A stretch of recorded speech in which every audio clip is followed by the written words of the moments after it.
vamos a pasar a la predicación de la palabra de Dios. He titulado este sermón En lo bueno y en lo malo, y quizás la mayoría de los que hemos pasado por el altar, por llamarlo de alguna manera, los que nos hemos casado, nos sonarán estas palabras, ¿no? Para cuidarte, amarte y respetarte en lo bueno y en lo malo, en la riqueza y en la pobreza, en la salud y en la enfermedad, hasta que la muerte nos separe.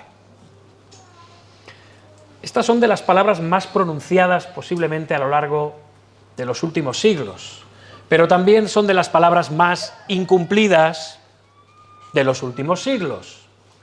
En ellas, ¿qué hacemos? Manifestamos nuestro amor, fidelidad, perseverancia hacia la persona que amamos, con la que hemos decidido casarnos. Y se repiten en iglesias, y se repiten en juzgados de guardia, y se repiten en notarías.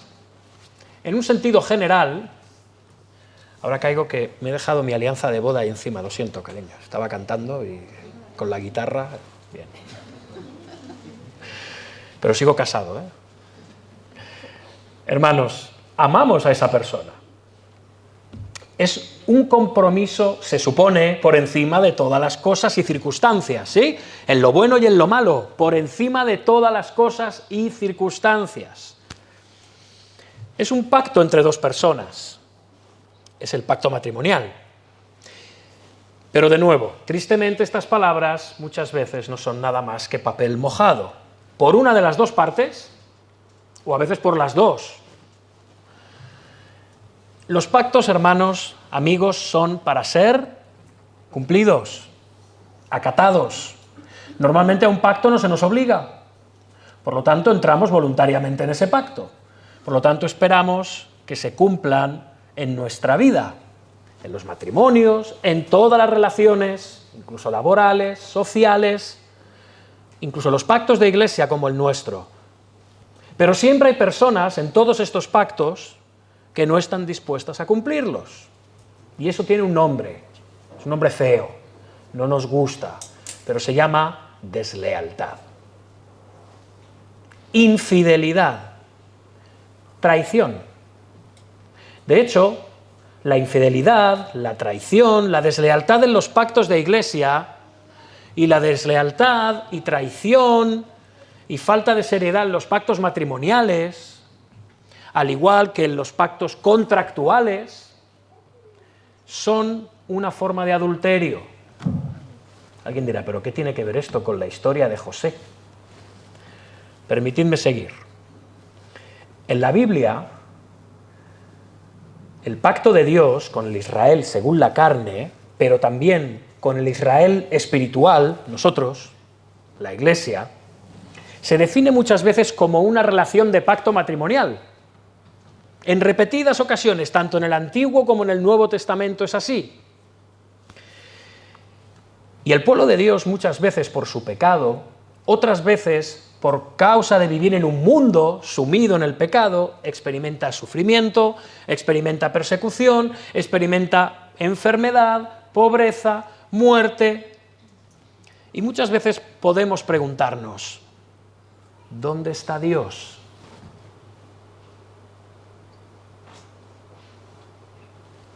¿Me ha abandonado? ¿Es desleal a su pacto conmigo? ¿Es desleal con su iglesia? Génesis 39 continúa con la historia de José. Nos habíamos quedado en el capítulo 37, ¿recordáis? Debido al favoritismo de Jacob y al odio, la envidia de los hermanos de José, además de la bravuconería, inmadurez e imprudencia del adolescente José, y su deseo de mostrar que algún día iba a gobernar sobre sus hermanos, estos llegan a odiarlo y a envidiarlo tanto que querían matarlo. Pero Judá les convence de que lo vendieran a unos mercaderes ismaelitas y José va a parar a una caravana que se dirigía a Egipto y ahí nos quedamos en Génesis 37, ¿recordáis? Después hicimos un paréntesis para ver la historia de Judá y de Tamar y ahora volvemos a la historia de José, que ya no abandonará el libro de Génesis hasta el final. Ahora bien, el objetivo de este pasaje no es simplemente satisfacer la curiosidad o mantenernos en vilo, como si una de estas series que tanto nos gustan, ¿qué pasará? Y tengo que ver otro capítulo. ¡Ay, venga, otro capítulo más! ¿No? Bueno, no va de esto. El propósito de Génesis, al presentarnos la historia de Judá justo en medio de esta trama tan interesante, no es generar en nosotros morbo. No. Por supuesto que no. Tiene una intención muy clara, tiene un objetivo muy definido. No es simplemente satisfacer nuestra curiosidad. Este pasaje habló al corazón del pueblo escogido de Dios a lo largo de su historia. ¿Sabéis por qué? Porque Israel también fue esclavizado en Egipto. Así que hay un paralelismo entre la esclavitud de José y entre la esclavitud de los hermanos de José y su familia por medio de la esclavitud en Egipto, siglos después. De manera que el propósito de este pasaje inicialmente es asegurar a Israel la presencia de Dios con ellos, tanto en tiempos de prosperidad como en tiempos de adversidad. Voy a volver a repetirlo. El propósito de Dios en este pasaje es mostrarle a Israel la presencia de Dios con ellos, tanto en tiempos de prosperidad como en tiempos de adversidad, es decir, en lo bueno y en lo malo. Y en la vida hay momentos en los que, como en esta historia de José, parece que la vida nos sonríe, ¿no? Todo nos va bien, todo va sobre ruedas. Dios está a nuestro lado, es obvio. Somos tan felices que esto solo puede ser porque Dios está a nuestro lado. Pero también, al igual que José, nos encontramos con situaciones difíciles cuando las cosas no van tan bien, y cuando esto ocurre nos es más difícil reconocer la presencia de Dios a nuestro lado. ¿Dónde estás? ¿Por qué me haces esto? ¿Por qué lo permites? ¿Dónde está Dios en los momentos de pruebas y de tentaciones y de sufrimiento? Mucha gente no cree en Dios en este mundo por eso. Si Dios existiera, el mundo sería maravilloso. Pero si el mundo fuera maravilloso, probablemente se eliminarían todos los problemas y entonces dirías, no te necesito. Es una buena forma de verlo. En cualquier caso, lo que vamos a ver en este pasaje, Génesis 39, por así decirlo, es una obra en 4 actos, que nos presentarán una historia que creo que es conocida por todos en general, ¿sí? ¿No? Más o menos, creo que conocemos esta historia. Pero, al igual que para Israel, también tiene un mensaje para nosotros que muchas veces se ha tratado de maneras muy superficiales, muy moralistas. Y sí, por un lado hay una intención histórica de parte de Moisés a la hora de mostrar a Israel cómo ellos llegaron a parar a Egipto. ¿Qué hacemos aquí? ¿Cómo hemos pasado allí 400 años? Esta historia nos lo empieza a aclarar. Empieza a dar los primeros apuntes.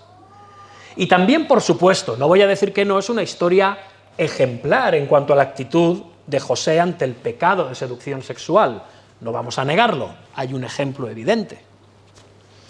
Podemos aprender cosas a nivel histórico, podemos aprender cosas acerca de cómo actuar ante la tentación, sí. Pero este no es el propósito esencial del pasaje. Y esto es lo que me propongo, con la ayuda del Señor, mostraros en esta mañana en la exposición de Génesis 39, y más aún a la luz del Evangelio de Jesucristo. Acompañadme a la lectura de Génesis 39 mientras lo buscáis. Génesis 39, y dice así la palabra del Señor. Llevado pues José a Egipto, Potifar, oficial del faraón, capitán de la guardia, varón egipcio, lo compró de los ismaelitas que lo habían llevado allá. Mas Jehová estaba con José, y fue varón próspero, y estaba en la casa de su amo el egipcio. Y vio su amo que Jehová estaba con él, y que todo lo que hacía Jehová lo hacía prosperar en su mano. Así halló José gracia en sus ojos, y le servía. Y él le hizo mayordomo de su casa y le entregó en su poder todo lo que tenía. Y aconteció que desde cuando le dio el encargo de su casa y de todo lo que tenía, Jehová bendijo la casa del egipcio a causa de José.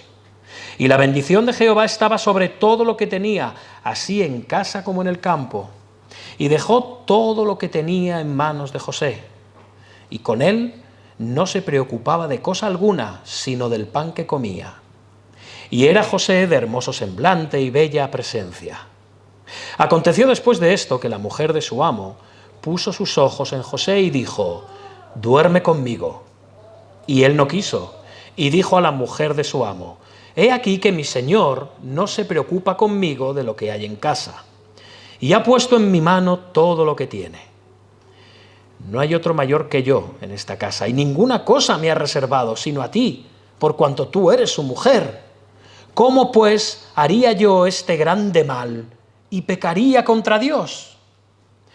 Hablando ella a José cada día, y no escuchando él para acostarse al lado de ella, para estar con ella, aconteció que entró él un día en casa para hacer su oficio, y no había nadie de los de casa allí. Y ella lo asió de su ropa, diciendo: «Duerme conmigo». Entonces él dejó su ropa en las manos de ella, y huyó y salió.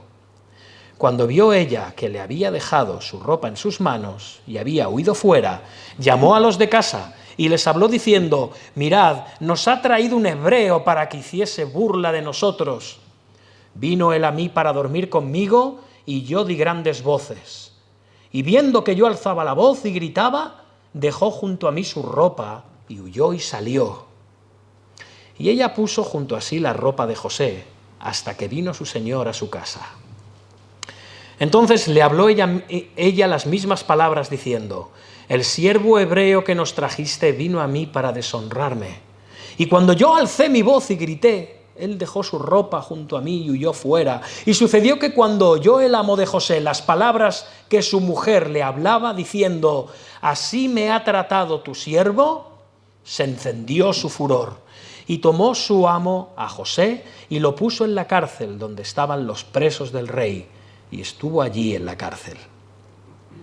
Pero Jehová estaba con José, y le extendió su misericordia, y le dio gracia en los ojos del jefe de la cárcel. Y el jefe de la cárcel entregó en manos de José el cuidado de todos los presos que había en aquella prisión. Todo lo que se hacía allí, él lo hacía. No necesitaba atender el jefe de la cárcel cosa alguna de las que estaban al cuidado de José, porque Jehová estaba con José, y lo que él hacía, Jehová lo prosperaba. Hasta aquí la palabra del Señor. Su iglesia responde: amén.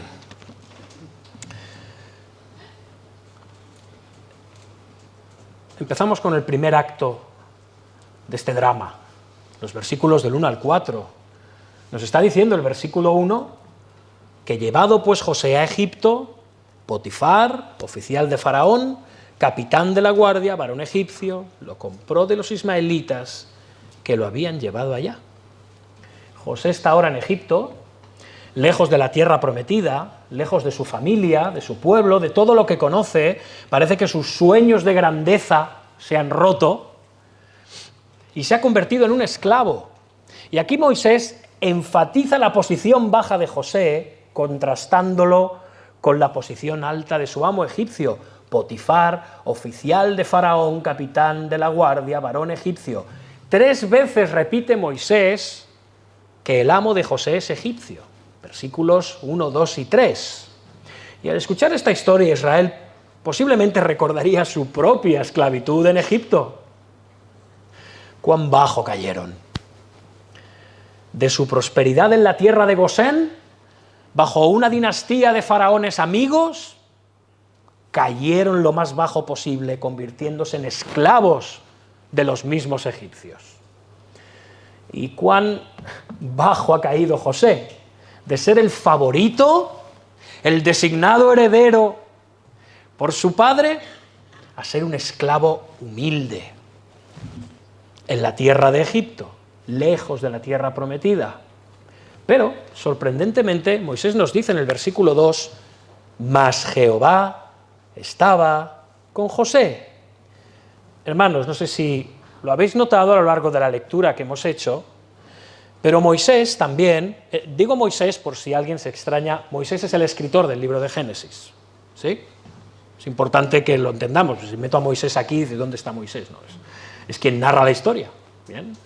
Pero Moisés intencionalmente repite 4 veces que Jehová estaba con José. 4 veces en todo el pasaje, hermanos, versículo 2, 3, 21 y 23.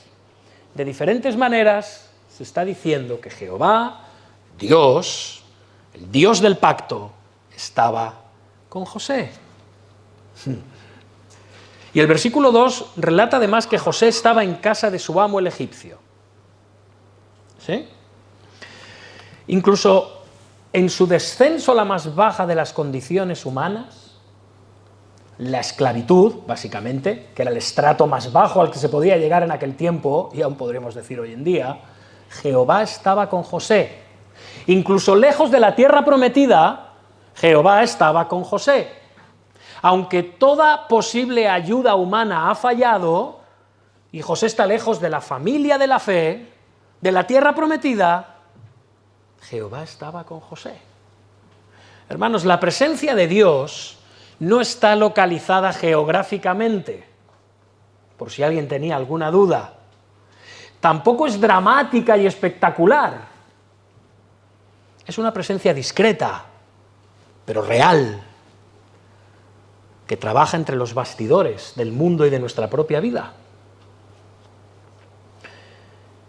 Y como resultado de que Dios esté con José, el versículo 2 continúa diciendo que José se convierte en un hombre de éxito. 3 veces Moisés repite en este pasaje que la presencia del Señor hace que la obra de José sea próspera. Versículo 2, versículo 3, versículo 23. Desde el principio, Moisés, el narrador, nos informa que José se convierte en exitoso, pero cuidado, fijaos que no dice nada de la sabiduría de José, no dice nada de las aptitudes de José, no dice nada si era más listo en aquello o en lo otro, que puede que lo fuera. Y de hecho veremos sagacidad y discernimiento en él más tarde. Pero Moisés no está diciendo nada de esto, nos está diciendo que todo esto era porque Jehová estaba con José.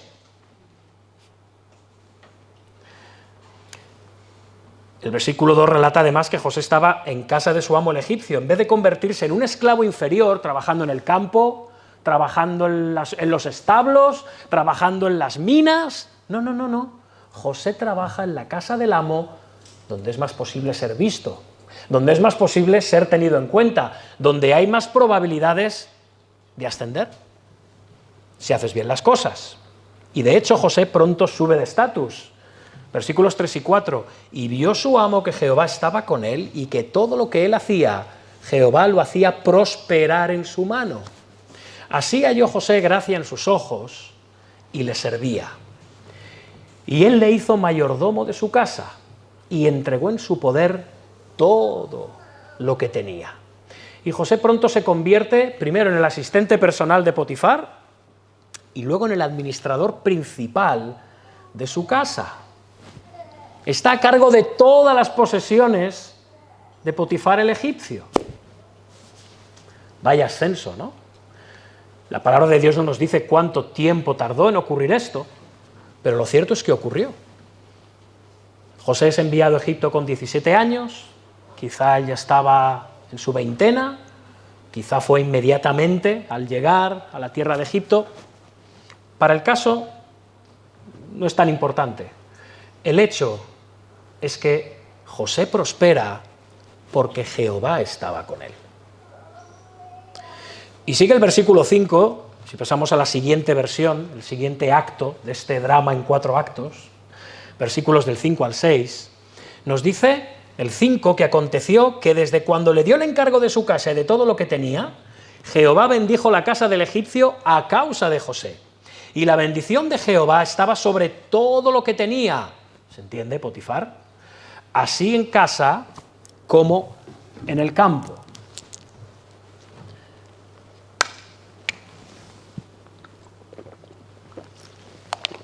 Dios había hecho una promesa muy concreta a Abraham. Le había dicho: serán benditas en ti todas las familias de la tierra. Y esta misma promesa se extendió a Isaac y también a Jacob. A través de José, en cierto sentido, la bendición del Señor empieza a fluir a una familia gentil, la de Potifar el egipcio.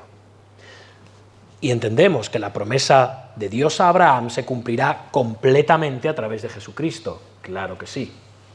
Es a través de él que serán benditas todas las familias de la tierra. El apóstol Pablo, recordáis, dice en Gálatas 3, Cristo nos redimió de la maldición de la ley para que en Cristo Jesús la bendición de Abraham alcanzase a los gentiles.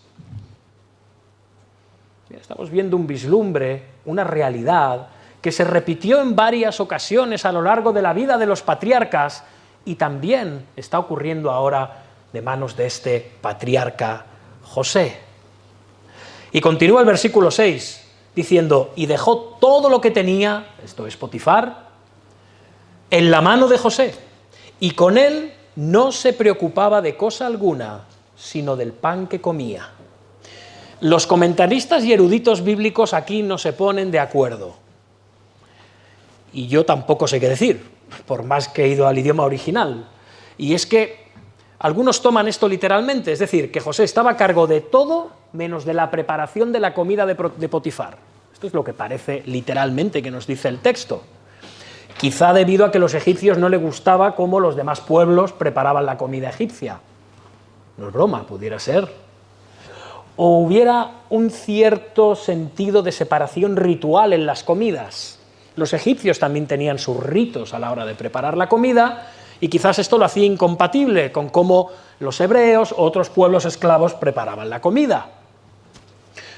Otros entienden aquí la comida como una forma de referirse a asuntos privados. Ya os digo, diferentes eruditos bíblicos plantean esto así, aunque no son dogmáticos. Y otros entienden comida como un eufemismo, como una forma de referirse a la esposa de Potifar. Y que comida aquí es clave, es una clave para el sexo. ¿Sí? O que no tenía ningún tipo de relación con las actividades y el entorno de la mujer de Potifar, que tendría sus siervas que la atenderían. ¿Pudiera ser esto? No podemos ser dogmáticos, hermanos. Ahora, si esto fuera así, esta última acepción fuera así, Moisés estaría preparando muy cuidadosamente, muy magistralmente, un puente gramatical al conflicto que surge más tarde con la mujer de Potifar. ¿Sí? Pero tampoco lo sabemos. No quisiéramos dedicar mucho tiempo a esto, pero por si acaso alguien lo pregunta, ¿qué es esto que no se encargaba de la comida de él? Es interesante tenerlo en cuenta. Ahora, llegados a este punto en el que vemos toda esta prosperidad y bendición en José, hoy en día hay cristianos que creen que la prosperidad de José es algo que todo cristiano debe de esperar para sí. Y algunos usan y enseñan este pasaje de esta manera. Pero los planes que Dios tiene para ti y para mí no son los mismos que Dios tenía para José. José es un escogido de Dios para una función específica en la historia de la redención. Dios le muestra su bendición a José de esta manera específica, prosperándolo en todo aquello que hacía en la casa de Potifar y prosperando también la casa del egipcio con un propósito mayor. Y sabemos cuál es, hago un spoiler, aunque ya lo sabemos, que él llegará algún día a ser, por debajo del faraón, la persona más importante e influyente de todo Egipto. Este era el propósito de Dios para él, pero no necesariamente es para ti y para mí. Vamos, yo no tengo esperanzas de llegar a ser presidente de la nación. No sé tú. Hay movimientos dentro de la Iglesia evangélica que enseñan este mal llamado evangelio de la prosperidad. Eres un escogido de Dios y por lo tanto Dios te va a bendecir mucho. Dios te va a prosperar en todo lo que hagas en la vida. Y si no es así, ¡ay! Hay pecado en tu vida, no tienes fe. Hermanos, en la Biblia lo narrativo no es normativo. ¿Se entiende esto? Lo que es narración no quiere decir que sea una norma que se vaya a cumplir en mi vida. Tuvo su propósito específico en aquel momento específico. Es decir, que porque le ocurriera a José no te va a ocurrir a ti. ¿Bien? Dios trató a José de una manera y contigo y conmigo Dios va a tratar de otra. Y no hay mucho más que añadir a esto. Todo depende de su voluntad soberana y de su propósito. Pero al mismo tiempo, esto tiene que hacernos reflexionar, hermanos. Si Dios ha decidido bendecirte en la vida y te ha prosperado en tu trabajo, en tu familia, en tu ministerio, en tu iglesia,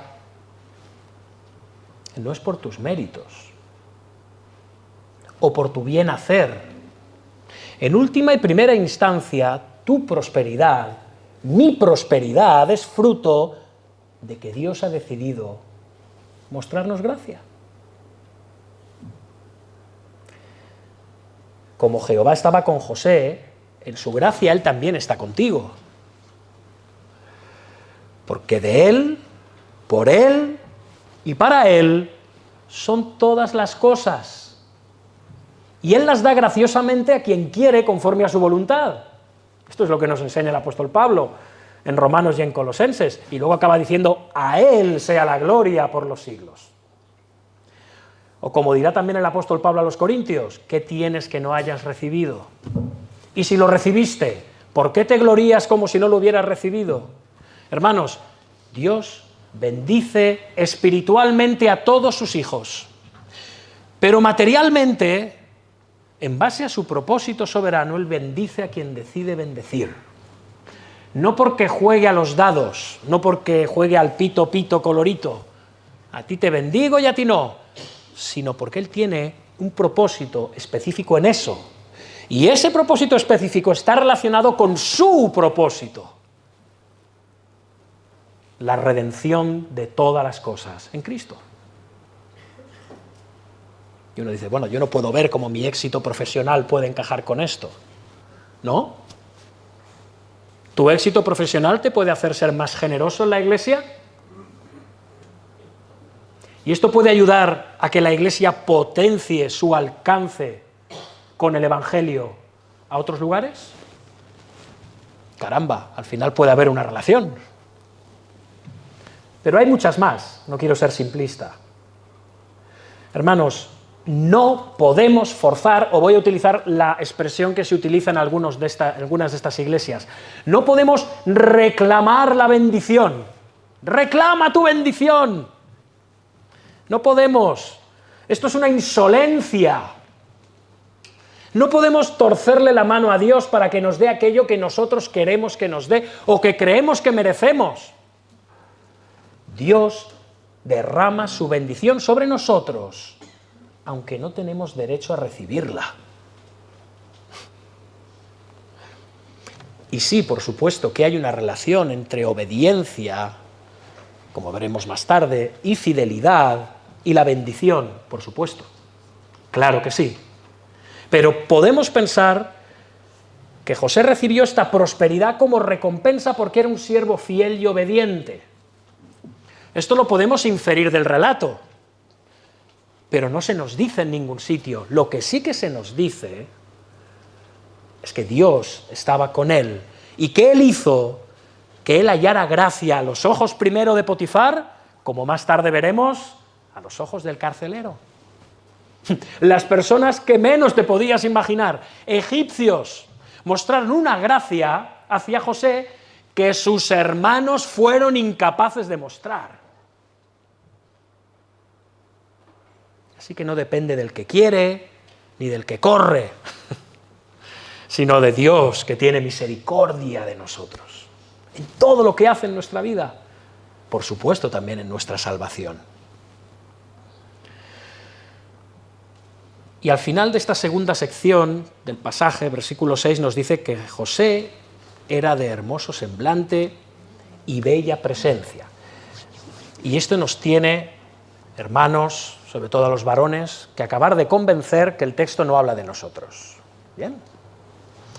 A veces hallamos gracia a los ojos de nuestras madres y nuestras abuelas, y a veces a los ojos de nuestras esposas. Pero ya, ¿sí? Es muy interesante, porque aquí dice que es de hermoso semblante y bella presencia. Esta es la única vez en las Escrituras que se dice esto hacia un varón, pero se ha dicho antes en la Biblia, aquí en Génesis, refiriéndose a la propia madre de José, Raquel. Es la misma expresión que se utiliza para referirse a su madre. Así que era un muchacho guapo, pero como suele ocurrir muchas veces, esto a veces es una maldición. Personas guapas que para ellas es una lacra, más bien que una bendición. Y de nuevo, desafortunadamente, como ya sabemos, para José esto no fue bueno. Esto no fue bueno. Si pasamos al siguiente acto de nuestro drama, versículos del 7 al 18, el versículo 7 empieza diciendo: aconteció después de esto que la mujer de su amo, o sea, Potifar, puso sus ojos en José y dijo: duerme conmigo. Y esto, hermanos, está planteado en términos de una orden. No olvidemos quién era José, un esclavo. Es una orden brusca y directa a tener relaciones sexuales con ella, lo que hace que de alguna manera esto sea una tentación posiblemente para José, porque además ella es la mujer de su amo. Le está dando una orden directa: duerme conmigo. Ella está presentando el asunto en términos de poder en lugar de amor, en términos de mando en lugar de seducción. ¿Os dais cuenta? ¿Cómo puede negarse José? Además, las relaciones sexuales entre los amos y los esclavos y esclavas eran comunes, eran esperadas, eran habituales en aquel tiempo, en todos los tiempos. ¿Por qué no obedecer a la esposa de mi amo? Puede ser una oportunidad. Si ella queda complacida, quizás yo ascienda todavía más en la escala. Igual pueda llegar a persuadirla de que convenza a su amo, porque las mujeres son muy persuasivas, a su esposo, pues las mujeres son muy persuasivas, de que quizás él consiga la libertad y él pueda regresar con su familia. ¿Quién sabe? ¿Por qué negarse? Y este conflicto nos lleva al clímax del pasaje. ¿Qué hará José? Bueno, nosotros conocemos la historia, por supuesto. El conflicto se resuelve muy rápidamente, por cierto, con las únicas palabras de José en esta narración. Versículos 8 y 9. He aquí que mi señor no se preocupa conmigo de lo que hay en casa, y ha puesto en mi mano todo lo que tiene. No hay otro mayor que yo en esta casa. Ninguna cosa me ha reservado sino a ti, por cuanto tú eres su mujer. ¿Cómo pues haría yo este grande mal y pecaría contra Dios? José se niega con 3 argumentos. Primero, mi amo ha puesto en mi mano todo lo que tiene. José no puede traicionar una confianza tan grande depositada en él. Segundo, mi amo ninguna cosa me ha reservado sino a ti por cuanto tú eres su mujer. O sea, obedecer a la esposa de Potifar sería desobedecer a su amo Potifar. Y tercero, esta gran maldad contra su amo sería pecar contra Dios. El Dios que está con él y le ha prosperado. José desea ser leal a su amo y leal a su Dios. El punto aquí, hermanos, y no quisiera que nadie me malinterpretara, el punto aquí no es la inmoralidad sexual. El punto aquí es la lealtad.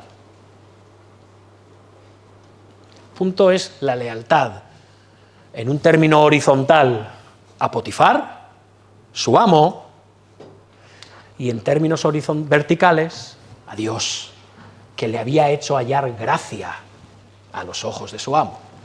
Nadie está diciendo que la castidad de José, en este sentido, su virtud, no sea correcta. Pero no es el punto del pasaje. Se ha hecho mucha broma acerca de José. Aquí hubo una zarzuela en los años 20-30 en España. Una zarzuela es como una especie de ópera burlesca española, más o menos, llamada La corte del faraón. ¿Sí? Luego se hizo una película, no sé si recordáis, y se hacía mucha burla acerca del casto José. Era tan casto que lo ponían prácticamente como un afeminado. Se burlaban de que hubiese sido tan estúpido de no disfrutar de la oportunidad que se le presentaba. Hermanos, no menospreciemos la virtud de la castidad. Esto fue recompensado por Dios también, no lo dudemos. La falta de castidad y de virtud es un pecado contra uno mismo, contra el prójimo y contra Dios. Las relaciones sexuales tienen un lugar establecido y ese es el matrimonio. Fuera de ahí son un pecado contra Dios. Y eso tarde o temprano tendrá consecuencias, porque lo que no está en su lugar, tarde o temprano, genera problemas. Es una pieza del puzzle que no encaja. Es una pieza del motor que no está en su sitio. Y cuando esas relaciones no tienen lugar dentro del vínculo matrimonial, lo que estamos haciendo es pervertir el orden creacional, el diseño divino de parte de Dios. Pero de nuevo, animando así a todos los que sois o bien solteros en la iglesia, estáis en edad de quizás algún día tener un matrimonio, que Dios bendiga y os dé fuerzas para vuestra castidad y vuestra virtud, para que podáis entregar eso tan valioso y único a la persona con la que vais a compartir el resto de tu vida. Porque ese es el sitio donde debe de estar. Pero de nuevo, hago este inciso, el pasaje no trata de hablarnos de esto, nos habla de la lealtad. Ahora, esta señora no se rinde, es muy persistente. Según el versículo 10, hablaba ella a José cada día. ¿Imagináis? ¡Qué paliza! Cada día, día tras día, le hacía proposiciones sexuales a José. Quizás así se agote y al final se rinde. Bueno, venga, va. Y claro, José no puede evitarla. Vive en su casa, sirve en su casa. Ella está permanentemente allí. Pero José de nuevo era íntegro, no escuchándola a él para acostarse al lado de ella, para estar con ella. Un día, sin embargo, ella ve la oportunidad y pilla a José por sorpresa. Versículo 11, ella está sola en casa, no hay testigos, y ella ase a José por su ropa diciendo, duerme conmigo. Entonces, él dejó su ropa en las manos de ella, huyó y salió. Claro, José está entre la espada y la pared, no puede forcejear con ella, porque es la esposa de su amo. Todo lo que puede hacer, alguien ha visto o ve en esto algo muy deshonroso, es huir de ella. Quizá podría haber contraargumentado, quizá podría haberle hecho razonar, pero él finalmente decide huir. Y la huida de José no solo enfurece a esta mujer, sino que la pone a ella en una posición muy peligrosa. Quizá no hemos pensado en esto. Le compromete. Puede que ahora él la denuncie a su esposo Potifar. Tu mujer no me deja ni a sol ni a sombra. Así que ella, ¿qué hace? Normalmente lo que hacen las personas que tienen algo que ocultar, poner en marcha el ventilador y adelantarse y astutamente reunir a todos los testigos potenciales de la casa y tergiversar los hechos y conseguir su apoyo. Versículos del 13 al 18, fijaos, dice, mirad, nos podemos imaginar a la mujer con la prenda, ¿no? Mirad, la prenda de José. Potifar nos ha traído dentro de nuestra casa, entre nosotros, como si la culpa fuera de Potifar, a un hebreo, que esto es una calumnia en un sentido, es un ataque racial, es racista, a un hebreo, para que hiciese burla de nosotros. Y vino a mí para dormir conmigo, esto es una descarada mentira. Y di voces, otra mentira. Y viendo que yo alzaba la voz, huyó, otra mentira. Y dejó junto a mí su ropa, como si José se hubiera desvestido voluntariamente como preludio a una violación. Y huyó y salió. Vamos, una lianta, una mentirosa, una manipuladora de manual. Y dice el versículo 16, y ella puso junto a sí la ropa de José hasta que vino su señor a su casa. El hebreo original transmite una imagen muy definida. La mujer permanece acostada con la prueba del delito a su lado. Probablemente entre sollozos, entre lamentos, entre quejidos. Así que Potifar no solo va a oír el relato, sino que va a ver el drama. Su mujer echa un flan sobre el lecho, con la prenda del violador en las manos. Menos mal que Ra, o Anubis, o Horus, ha librado a mi esposa de una violación. Estos son dioses egipcios, ¿eh? Es muy curioso porque esto es un guiño a la injusticia que ha sufrido anteriormente José. Anteriormente, la túnica manchada de sangre de José fue una falsa prueba de su falsa muerte. Y ahora una vestimenta sirve como falsa evidencia de un falso crimen. Y cuando su marido llega a casa, versículos 17 y 18, le cuenta la misma historia, aunque un poco tergiversada. El siervo hebreo que nos trajiste, aquí añade siervo, esclavo, antes lo ha llamado hebreo, pero ahora primero le está haciendo sentir culpable a Potifar otra vez, vino a mí para deshonrarme, y cuando yo alcé mi voz y grité, él dejó su ropa junto a mí y huyó fuera. Vuelve a tergiversar un poco más la historia para obtener el máximo efecto. Ser atacado sexualmente por un hombre, y más si no es egipcio, ya era suficientemente malo. Las leyes egipcias esperaban esto con la muerte, pero ser atacada sexualmente por un esclavo extranjero todavía es peor. La situación de José es muy peligrosa. Al elegir este término, esclavo egipcio, ella está buscando la expresión más despreciable posible. Está haciendo un ataque personal directo a José, en quién es, no en lo que ha hecho. Y, por supuesto, esto exige una reparación lo más rápida posible de parte de Potifar, pues ha sido traicionado por su sirviente de confianza. Hermanos, todos enfrentamos o hemos enfrentado traiciones de muchos tipos. Perdón, he dicho traiciones, tentaciones. Traiciones también, vendremos sobre ello más tarde. Experimentamos tentaciones de muchos tipos. Lamentablemente, a veces sucumbimos a ellas. Israel sucumbió a la tentación en infinidad de ocasiones. Ellos, al oír este pasaje en las llanuras de Moab, próximos a entrar en la tierra prometida, recordarían todas las veces que durante 40 años en el desierto sucumbieron a la tentación, de diferentes maneras, de formas inimaginables. Este pasaje se ha presentado de maneras, como os decía, muy superficiales. Parece que nos enseña que debemos evitar a las personas y lugares equivocados. Es verdad, debemos evitar a las personas y lugares equivocados para no sucumbir a la tentación. Y que cuando esto no es posible, entonces debemos huir. Pues sí, cuando no es posible, debemos huir a toda costa de esa potencial tentación. Yo no lo niego. Debemos alejarnos de personas y situaciones potencialmente peligrosas para nuestra integridad cristiana. Pero ¿sabéis qué? Que la tentación no viene de las circunstancias o las personas.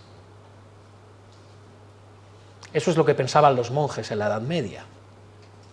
Se iban a una montaña, se encerraban en lo que fuera, en un monasterio, en un convento, y ahí estaban libres y protegidos del mundo y de las tentaciones. Muchos hombres dicen, claro, es que solo tienes que ver cómo se visten las mujeres, y más hoy en día. ¿Cómo no vamos a tener tentaciones? Y todo se enfoca en la apariencia externa, como si el peligro y el mal nos viniera de fuera.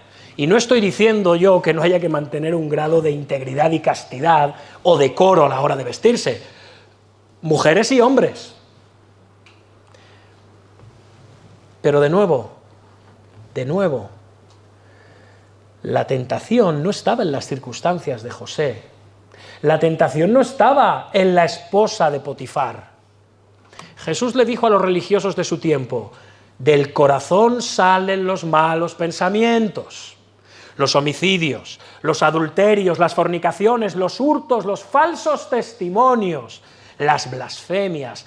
El problema de la tentación está en tu corazón, no fuera. Santiago nos lo muestra diciendo que cada uno es tentado cuando es llevado y seducido por su propia pasión, como dice la Biblia de las Américas. Y después, cuando la pasión ha concebido, da a luz el pecado. En este pasaje vemos que el mal está en nosotros. Por eso en las Escrituras, sí, por supuesto, se nos anima a huir de la tentación, tal como no tuvo más remedio que hacer José. Es un rasgo de inteligencia y de sensatez. En este pasaje, hermanos, José está en la misma posición que todos nosotros. La tentación es algo consustancial al ser humano pecador, al ser humano caído. Decía el escritor irlandés Oscar Wilde, con su habitual cinismo, que la única forma de librarse de la tentación era caer en ella. Y hay que entender lo que quería decir, ¿no?, con su ironía. La tentación a veces parece obsesiva, es algo que nos persigue, que no nos podemos librar de ello, y cuanto menos queremos pensar en algo, más presente está en nuestra mente, y la única forma muchas veces de que esto siga ocurriendo es cayendo. Entonces ya no nos agobia, no nos atormenta ni nos persigue, ¿no? Pero esta es una de las trampas de Satanás. Que pensemos que la tentación es algo sobrehumano, o que es algo que está fuera de nosotros. La tentación está en ti y en mí, en nuestro propio corazón. Satanás quiere que pienses que es imposible de vencer, que solo nos olvidaremos de ella abandonándonos a la tentación. Pero recordemos que el apóstol Pablo dice a los corintios que ninguna tentación nos ha tomado y que no sea común a todos los hombres, pero dice que Dios proveerá junto a esa tentación la salida. ¿Recordamos? La salida. Pero lo cierto aquí es que José hizo aquello que Dios demandaba ante la tentación, y eso era ser fiel a su amo Potifar y por lo tanto a Dios. ¿Cómo pues haría yo este grande mal y pecaría contra Dios? Para José no cabía la posibilidad de pecar de esta manera, porque sabía que ser infiel a su amo era ser infiel a Dios. Para José, Dios era más importante que la tentación. Para José, Dios era más importante que la esposa de Potifar, y Dios era más importante que el mismo Potifar. Dios es la clave, hermanos, no las consecuencias de nuestro pecado, no el acto sexual en sí, o el que sea, no el miedo al castigo, sino Dios. Dios que nos ha redimido y nos ha mostrado su gracia en tantas ocasiones. La clave para vencer el Evangelio es estar más cerca de Dios y más alejados del mundo. ¿Pero dónde? Físicamente, en nuestro corazón.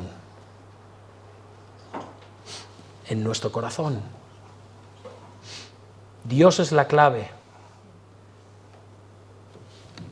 El Dios que en medio de la tragedia personal de José, en medio de la tragedia familiar, en medio de la tragedia de su esclavitud, estaba con José.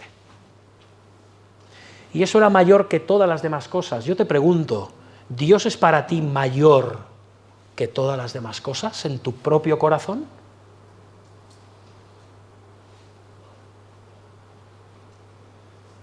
¿Más que tu familia? ¿Más que tu trabajo? ¿Más que las diversiones? ¿Que los placeres? ¿Que el dinero? ¿Que el éxito? ¿Que tu cónyuge? ¿Que tus hijos? ¿Que tu novio? ¿Que tu jefe? ¿Que tus compañeros de trabajo? ¿Que tu reputación y tu nombre? ¿Es Dios más grande en tu corazón? Son buenas preguntas que podemos hacernos. Por otro lado, pocas cosas hay más dolorosas también que las falsas acusaciones y la traición. Sobre todo cuando hemos sido leales, como lo había sido José. La esposa de Potifar traicionó la lealtad de José a su amo y a su casa. ¿Por qué? Porque ella también estaba siendo beneficiada de la lealtad de José. También estaba siendo beneficiada de la prosperidad y la bendición de Dios sobre José. Hermanos, hacer lo correcto a veces puede ser doloroso. Pocas cosas son tan dolorosas como las acusaciones falsas, sobre todo cuando vienen de personas que menos esperas. Amigos, familiares, hermanos en Cristo, personas a las que has sido leal, compañeros de trabajo, compañeros de estudios, da igual. Pero así es como actúan muchas veces aquellos que no temen a Dios, con deslealtad y con traición, sobre todo cuando no les seguimos el juego y hacemos aquellas cosas que ellos quieren que hagamos. O porque quizá nos negamos a andar en sus pecados. Entonces viene la campaña de descrédito y de difamación. Les voy a decir una cosa, cuando tú arrojas el descrédito sobre alguien, aunque después se demuestre que a lo mejor tú eres inocente de esas acusaciones, algo queda. Cuando el río suena, agua lleva. Y sobre todo en términos sexuales, como era el caso de José.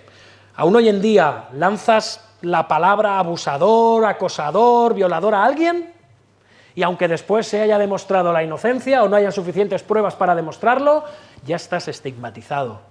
Hoy y siempre. Y esto estaba cayendo sobre José. Ya es lo que le faltaba a este muchacho.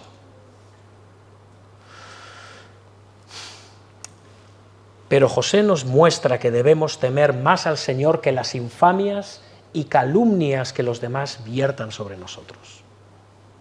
Al igual que José, quien a imitación de Cristo en este pasaje no abre la boca, no se defiende, hermanos, que sea Dios quien nos vindique. Que sea Dios quien nos vindique, quien nos defienda y que obre justicia en nuestra vida y en nuestra reputación. Eso es lo que más nos cuesta, que lo haga Dios, porque nosotros lo vamos a hacer mejor, ¿verdad? Y esto nos lleva al último acto de este pasaje.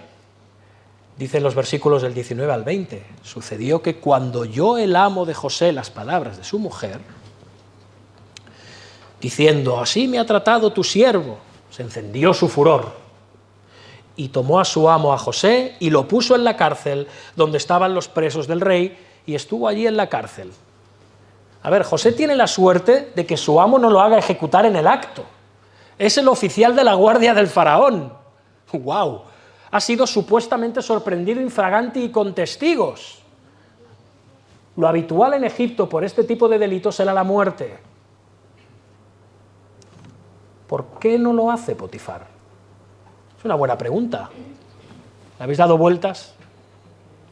Bueno, quizás, digo solo quizás, Potifar conocía a su mujer. Digo solo quizás. No le encajaba la historia de su esposa.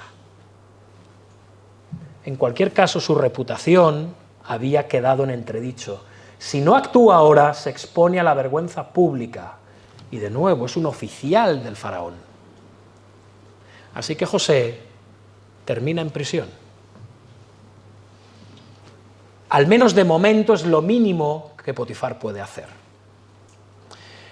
Yo no sé esta historia, hermanos, pero destila injusticia por todas partes desde el principio.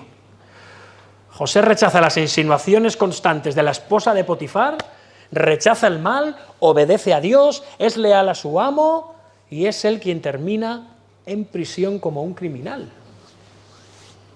Es muy injusto. ¿Dónde está Dios cuando su leal servidor sufre tal injusticia?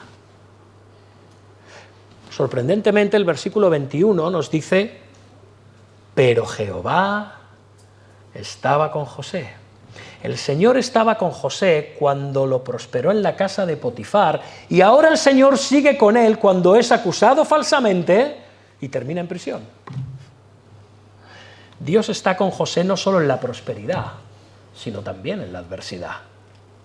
El hecho de que José escape de la pena de muerte habitual puede y debe atribuirse a que Jehová estaba con José y le extendió algo nuevo en el pasaje: su misericordia.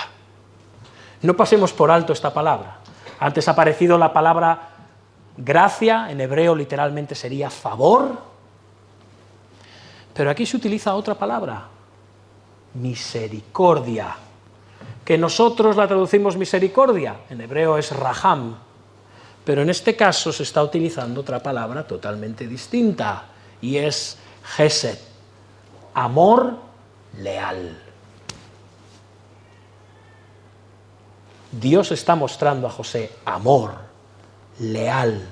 Y esta expresión es clave en el pasaje, porque estamos hablando de ser fiel en lo bueno y en lo malo.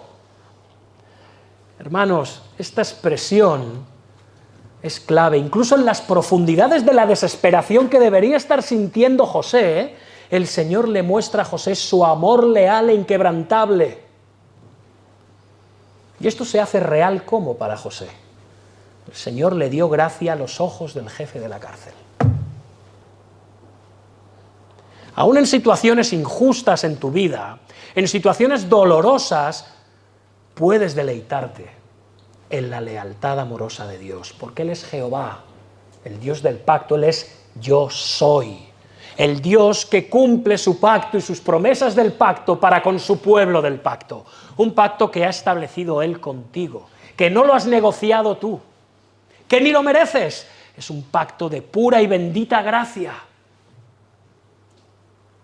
Es un pacto basado en su amor leal para sus escogidos, por gracia.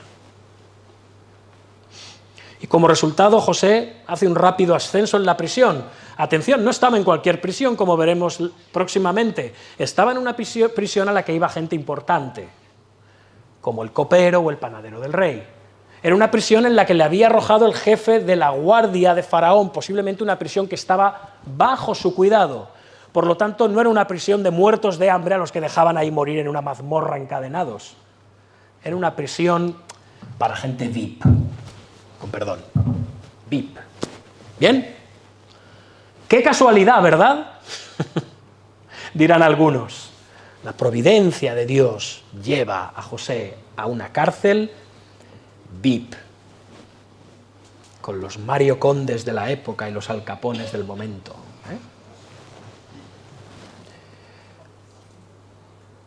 Sí, hermanos. Y el jefe de la cárcel entregó en mano de José el cuidado de todos los presos que había en aquella prisión. Todo lo que se hacía allí él lo hacía. No necesitaba atender el jefe de la cárcel, a veces pienso que vago, ¿no? Qué cara dura. Cosa alguna de las que estaban al cuidado de José, porque Jehová estaba con José. Y lo que él hacía, Jehová lo prosperaba. Así termina el pasaje. Hermanos, el mensaje de esta narración es claro. El Señor estuvo con José tanto en tiempos de prosperidad como en tiempos de adversidad. Este es el tema similar al poema, no sé si lo conocéis algunos de vosotros, Pasos en la arena. También se hizo una canción. El poeta se pregunta por qué había dos pares de huellas cuando prosperaba. Es decir, Dios caminaba a su lado, pero solo un par de huellas cuando sufría. ¿Dios lo había abandonado en su sufrimiento? Le pregunta a Dios y Dios le responde: mi hijo, mi precioso hijo, te amo y nunca te dejaría. Durante tus tiempos de prueba y sufrimiento, cuando veías solo un par de huellas, era porque yo cargaba contigo. Dios está en todo tiempo. Y la historia de José también nos dice que el Señor está con nosotros, no solo en la prosperidad, sino también en la adversidad, en la tentación y en el sufrimiento. El Señor nos sostiene en todo momento, sin importar las circunstancias. A través de esta historia, el Señor aseguró a Israel que siempre estaría con ellos. Los llevaría no solo a las cimas de las montañas, sino también a través de los oscuros valles. Dios estuvo con ellos cuando prosperaron en la tierra de Gosén y también cuando fueron esclavos en Egipto. Su Dios estuvo con ellos, no solo cuando prosperaron con el rey David, sino cuando fueron al cautiverio, al exilio de 70 años en Babilonia. El Salmo 23 ofrece una hermosa imagen de la constante presencia de Dios con su pueblo. Jehová es mi pastor, nada me faltará. En lugares de delicados pastos me hará descansar, junto a aguas de reposo me pastoreará, confortará mi alma. Estos son tiempos de prosperidad, de bendición. Pero ahora vienen otros tiempos, tiempos de adversidad. Aunque ande en el valle de sombra de muerte, no temeré mal alguno, porque tú estás conmigo, tu vara y tu cayado me infundirán aliento. Pero el Salmo concluye con la prosperidad de nuevo. Ciertamente el bien y la misericordia me seguirán todos los días de mi vida, y en la casa de Jehová moraré por largos días. Bajo el nuevo pacto, en virtud de la sangre de Cristo, Jesús también asegura a sus seguidores su constante presencia entre ellos. Cristo es Emmanuel, Dios con nosotros. Después de su resurrección dijo: yo estoy con vosotros todos los días hasta el fin del mundo. Jesús está con nosotros incluso en tiempos de adversidad y sufrimiento, en lo bueno y en lo malo, en la salud y en la enfermedad, en la riqueza y en la pobreza, hasta la mismísima muerte, porque Él algún día de esa muerte nos resucitará y nos llevará a su gloria. Jesús experimentó la prosperidad en su ministerio terrestre, de tal manera que los hombres decían: Dios tiene que estar contigo, porque ningún otro hombre puede hacer las cosas que tú haces, ni decir los dichos que tú dices. Y Dios le manifestó su favor el mismo día de su bautismo, cuando dijo: tú eres mi Hijo amado, en ti tengo mi complacencia. Jesús también sufrió la tentación en el desierto, en infinidad de ocasiones que no se nos mencionan en la Biblia, pero que sabemos que fue así, porque Satanás se apartó en el desierto esperando otro momento. Aún en Getsemaní tuvo que luchar con esa tentación de librarse de la horrible muerte en sacrificio, en sustitución por nuestros pecados que le aguardaba. Jesús también sufrió la traición de parte de los más amados, como Judas. También tuvo que aguantar falsas acusaciones en su juicio, y lo hizo en silencio. Y Jesús finalmente probó la muerte por nosotros, pero lo hizo en esperanza. En todas estas situaciones, Dios estuvo con él. No penséis que cuando él clamó: Señor, Señor, Elí, Elí, lama sabactani, ¿por qué me has desamparado?, Dios abandonó a su Hijo. ¿Sabéis por qué? Porque él mismo era Dios. Jesucristo, hombre, sufrió ese castigo y ese abandono, esa bendición y gracia temporal del Padre, pero Dios estaba con él allí mismo, y por eso él pudo resucitar de los muertos. Por lo tanto, hermanos, si en algún momento te has sentido identificado con José, he de decirte que haces bien, pero en esta historia no somos José, somos todos los demás. Por si en algún momento has sentido un atisbo de justicia propia y de que no mereces las cosas que te ocurren, recuerda una cosa: tú en esta historia no eres José, tú en esta historia eres Potifar, tú eres la mujer de Potifar y tú eres el carcelero. es por causa de nuestros pecados, de nuestra enemistad con Dios, de nuestra falta de amor y generosidad y lealtad hacia Dios, por nuestra traición a Dios, por nuestra falta de obediencia a Dios,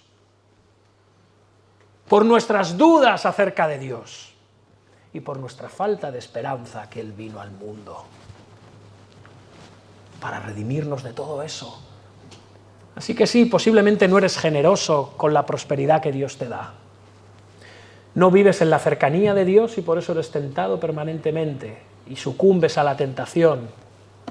No tienes labios veraces para con Dios, ni para con tu prójimo, ni para con tus propios hermanos en Cristo.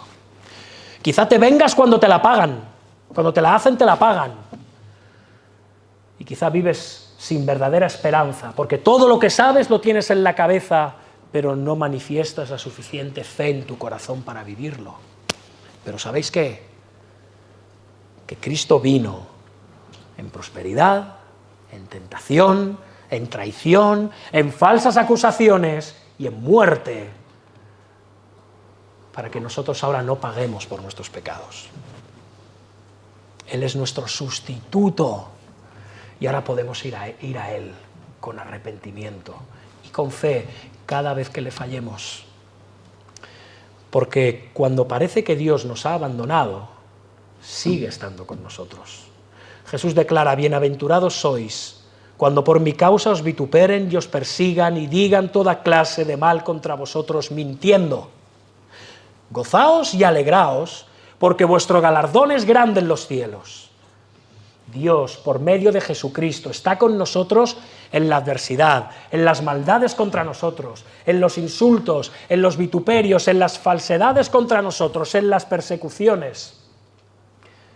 En su gracia y misericordia, en su amor leal, en su fidelidad, Dios está con nosotros, incluso cuando parece estar ausente. Y eso ocurre en lo bueno y en lo malo. Amén, hermanos. Amén. Oremos. Padre Dios nuestro, venimos delante de ti, gozándonos en tu misericordia y en tu gracia, gozándonos en tu amor por nosotros, gozándonos en tu amor leal y arrepintiéndonos de dudar de Él, porque dudamos de Él tantas y tantas veces. Señor, te damos gracias porque nos sostienes en situaciones tan difíciles como las que pasó José, o quizá no tan difíciles, pero que para nosotros se hacen como montañas. Se hacen imposibles de controlar y dominan nuestra mente y nuestro corazón, y pecamos de falta de fe, de confianza, pecamos en falta de esperanza, pecamos en nuestra falta de seguridad, en nuestra falta de arrepentimiento. Pero Señor, tú has sufrido para pagar por todos esos pecados, Señor. Rogamos que tú bendigas la palabra de hoy y que traigas a salvación a todos aquellos que están muertos en delitos y pecados. Y que traigas también seguridad, fe y esperanza a todos nosotros cuando dudamos de que tú estás con nosotros en lo bueno y en lo malo. Te damos gracias, Padre. Te alabamos y te bendecimos. En el nombre de Jesús. Amén.